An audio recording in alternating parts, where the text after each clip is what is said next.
কেউ কেউ বেহেশতের টিকিট বিক্রির মাধ্যমে ভোট চাচ্ছে, বললেন তারেক রহমান। 11 ফেব্রুয়ারি সাধারণ ছুটি থাকবে, জানালেন প্রেস সচিব। নদী থেকে উদ্ধার মুঘল আমলের তরবারি। বাংলাদেশ থেকে ওষুধ আমদানি করবে আফগানিস্তান। শুভ সন্ধ্যা, স্বাগত জানাচ্ছি বাংলাদেশ প্রতিদিন সংবাদে। সাথে আছি আমি তানজির রহমান। এতক্ষণ শুনছিলেন সংবাদ শিরোনাম, এবারে থাকছে বিস্তারিত সংবাদ। ভবিষ্যৎ হোক নিরাপদ, বিনিয়োগ হোক বিশ্বস্ত, আর আমার পছন্দ সল্ট বে। ওয়েলকাম টু সল্ট বে। ত্রয়োদশ জাতীয় সংসদ নির্বাচনকে সামনে রেখে বেহেশতের টিকিট বিক্রির মাধ্যমে কেউ কেউ ভোট চাচ্ছে বলে অভিযোগ করেছেন বিএনপির চেয়ারপারসন তারেক রহমান। তিনি বলেন, সবকিছুর মালিক আল্লাহ, কিন্তু কেউ কেউ বেহেশতের টিকিট বিক্রির মাধ্যমে ভোট চাচ্ছে। নির্বাচনের আগেই তারা ঠকাচ্ছে, নির্বাচনের পরে তারা কি করবে সবাই বুঝে গেছে। অমুককে দেখেছেন, তমুককে দেখেছেন, যারা বলছেন তাদের 71 সালে দেশের মানুষ দেখেছে। বৃহস্পতিবার সিলেটের আলিয়া মাদ্রাসা মাঠে নির্বাচনী জনসভায় প্রধান অতিথির বক্তব্যে এই অভিযোগ করেন তিনি।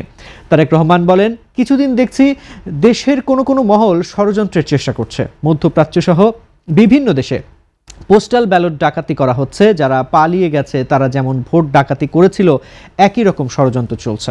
এর বিরুদ্ধে সজাগ থাকতে হবে। সবাই ঐক্যবদ্ধ থাকলে সব ষড়যন্ত্র মোকাবেলা সম্ভব। বিগত দিনে মানুষের রাজনৈতিক ও ভোটের অধিকার কেড়ে নেওয়া হয়েছিল। রাজনৈতিক বাক স্বাধীনতার অধিকার প্রতিষ্ঠার জন্য গত 16 বছর অনেককে হারিয়েছি।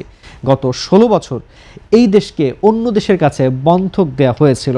এজন্য বলেছি, দিল্লি নয়, পিন্ডি নয় অন্য কোনো দেশ, সবার আগে বাংলাদেশ। আসন্ন ত্রয়োদশ জাতীয় সংসদ নির্বাচন উপলক্ষে আগামী 11 ফেব্রুয়ারি সারা দেশে সাধারণ ছুটি ঘোষণা করা হয়েছে। প্রধান উপদেষ্টার প্রেস সচিব শফিকুল আলম জানান, নির্বাচনের দিন অর্থাৎ 12 ফেব্রুয়ারির আগে থেকেই ছুটি নির্ধারিত ছিল, যার সাথে নতুন করে 11 ফেব্রুয়ারি যুক্ত হলো। বিশেষ সিদ্ধান্ত অনুযায়ী শিল্পাঞ্চলের শ্রমিকরা 10 ও 11 ফেব্রুয়ারি ছুটি পাবেন, ফলে তারা টানা 3 দিন ছুটির সুবিধা পাচ্ছেন। বৃহস্পতিবারের ক্যাবিনেট মিটিংয়ে 13টি এজেন্ডার মধ্যে জুয়া প্রতিরোধ অধ্যাদেশ 2026 এবং তথ্য অধিকার অধ্যাদেশ 2026-এর খসড়া চূড়ান্ত অনুমোদন দেওয়া হয়েছে। এছাড়া মানি লন্ডারিং প্রতিরোধে কঠোর অবস্থান নিতে সংশ্লিষ্ট আইনের সংশোধন নিয়ে বিস্তারিত আলোচনা হয়। শিক্ষা খাতে ঢাকা সেন্ট্রাল বিশ্ববিদ্যালয় এবং বেসরকারি শিক্ষকদের অবসর সুবিধা সংক্রান্ত অধ্যাদেশগুলোও নীতিগত অনুমোদন পেয়েছে। অর্থনৈতিক ক্ষেত্রে Bangladesh Japan economic partnership agreement স্বাক্ষরের প্রস্তাব গৃহীত হয়েছে। নির্বাচনের মাত্র 21 দিন বাকি থাকতে সরকারের এই তৎপরতা অত্যন্ত তাৎপর্যপূর্ণ। মাগুরার শালিখা উপজেলার চিত্রা নদী খননকালে উদ্ধার হওয়া মুঘল আমলের একটি ঐতিহাসিক তরবারি প্রত্নতত্ত্ব অধিদপ্তরের সংরক্ষণের জন্য হস্তান্তর করা হয়েছে। বুধবার 21 জানুয়ারি খুলনা থেকে আগত প্রত্নতত্ত্ব অধিদপ্তরের ফিল্ড অফিসার আইরিন পারভিন, রবীন্দ্র স্মৃতি জাদুঘরের সহকারী কাস্টোডিয়ান শাহিন মিয়া ও আলোকচিত্র মুদ্রকার মোহাম্মদ রায়হানের উপস্থিতিতে শালিখা উপজেলা নির্বাহী কর্মকর্তা মোহাম্মদ বনি আমিন আনুষ্ঠানিকভাবে তরবারিটি হস্তান্তর করেন।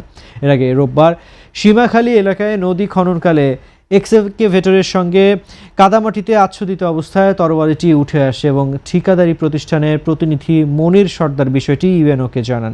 ইউএনও ঘটনাস্থলে গিয়ে তরবারিটি উদ্ধার করে নিরাপদে সংরক্ষণ করেন।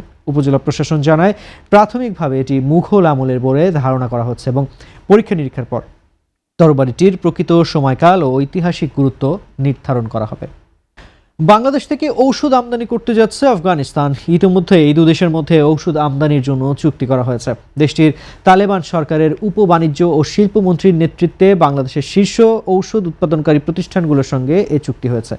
আফগান সংবাদ মাধ্যম পাজহক বৃহস্পতিবার এক প্রতিবেদনে জানায়, আফগানিস্তানের উপ বাণিজ্য ও শিল্পমন্ত্রী মাওয়ালাই আহমদুল্লাহ জাহিদ বাংলাদেশের বড় ঔষধ কোম্পানির সঙ্গে সরাসরি যোগাযোগ করে ঔষধ আমদানিতে সম্মতি দিয়েছেন। এ বিষয়ে আফগানিস্তানের বাণিজ্য ও শিল্প মন্ত্রণালয়ের বিবৃতিতে বলা হয়েছে, মন্ত্রীর নেতৃত্বে একটি প্রতিনিধি দল বাংলাদেশের শীর্ষ দুটি ঔষধ উৎপাদনকারী প্রতিষ্ঠান বেক্সিমকো ও রেনেটা পিএলসি পরিদর্শন করেছে। প্রতিষ্ঠান দুটি বিশ্বের প্রায় 50টি দেশে ঔষধ রপ্তানি করে থাকে। পরিদর্শনকালে আফগান উপমন্ত্রী বাংলাদেশের ঔষধ কোম্পানিগুলোকে আফগানিস্তানে ঔষধ উৎপাদন কারখানা স্থাপনের আমন্ত্রণ জানান। তিনি বলেন, বর্তমানে আফগানিস্তানে নিরাপত্তা পরিস্থিতি স্থিতিশীল এবং সরকার শিল্প বিনিয়োগ বান্ধব পরিবেশ নিশ্চিত করছে। দর্শক, এই ছিল আজকের সংবাদ। সবশেষ খবর জানতে চোখ রাখুন বাংলাদেশ প্রতিদিনের ইউটিউব চ্যানেল ও ফেসবুক পেজে। এতক্ষণ সঙ্গে থাকার জন্য ধন্যবাদ সবাইকে।